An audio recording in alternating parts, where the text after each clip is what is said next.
চট্টগ্রাম জেলা শিল্পকলা একাডেমিতে চলছে জুলাই আন্দোলনের প্রামাণ্য চিত্র প্রদর্শনী। ছাত্র জনতার অভ্যুত্থানের সঠিক চিত্র জনসাধারণের সামনে তুলে ধরতে করা হয়েছে এমন আয়োজন। সেখান থেকে যুক্ত হচ্ছেন সহকর্মী শোয়েব রহমান। যাচ্ছি তার কাছে। শোয়েব, জানতে চাই প্রদর্শনীতে কোন ধরনের চিত্র দেখানো হচ্ছে এবং কি বলছেন আয়োজকরা?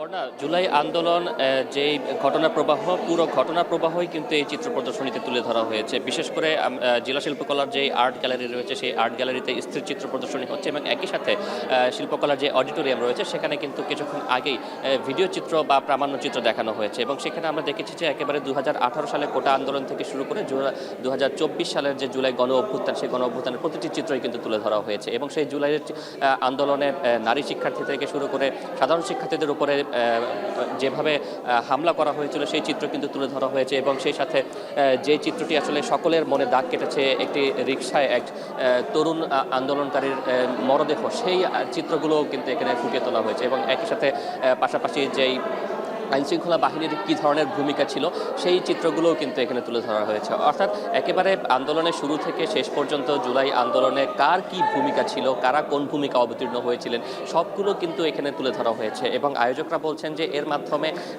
দেশের যে একটি নতুন মোড় পেল বা নতুন একটি স্বাধীনতা বলা হচ্ছে, সেই স্বাধীনতায় কার কী ভূমিকা ছিল সেই বিষয়গুলো যাতে তরুণ সমাজ যারা রয়েছেন এবং যারা আগামী দিনে বাংলাদেশকে নেতৃত্ব দিবেন তারা যাতে জানতে পারেন, তারা যাতে বুঝতে পারেন এবং সঠিক সিদ্ধান্তটি গ্রহণ করতে পারেন, সেই জায়গা থেকেই কিন্তু এই যে জুলাই আন্দোলনের স্থির চিত্র প্রদর্শনী সেটি তারা করছেন। এবং সেখানে আমরা দেখেছি যে চট্টগ্রাম, ঢাকা সহ সারা দেশের যেই আন্দোলনের যে খণ্ডচিত্রগুলো সেগুলো কিন্তু ফুটিয়ে তোলা হয়েছে।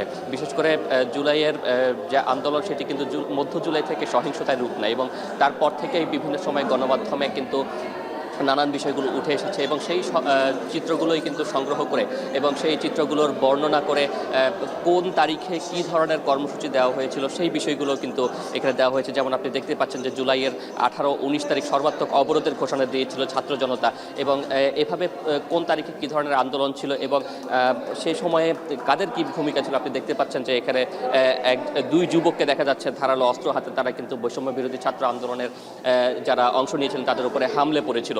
এই ধরনের হিংসাত্মক কাজে যারা অংশগ্রহণ করেছিলেন এবং উপরের ছবিটিতে কিন্তু দেখা যাচ্ছে যে একেবারে ধারালো অস্ত্র হাতে যে আইনশৃঙ্খলা বাহিনীর সদস্যরা রয়েছেন তাদের সাথেই কিন্তু ধারালো অস্ত্র হাতে একদল যুবককে দেখা যাচ্ছে। অর্থাৎ সেই আন্দোলনটিতে কার কি ভূমিকা ছিল, কে কোন ভূমিকা অবতীর্ণ হয়েছিলেন এবং যাতে সঠিক ইতিহাসটি জানতে পারে, কেউ যাতে এই ইতিহাস বিকৃত করতে না পারে, সেই জায়গা থেকেই কিন্তু জুলাই আন্দোলনের পরেই এই সংগ্রহশালা তৈরির উদ্যোগ নেওয়া হয়েছে এবং আজকে কিন্তু সেই যে স্থির চিত্রগুলো সেই স্থির চিত্রগুলো এখানে ফুটিয়ে তোলা হয়েছে।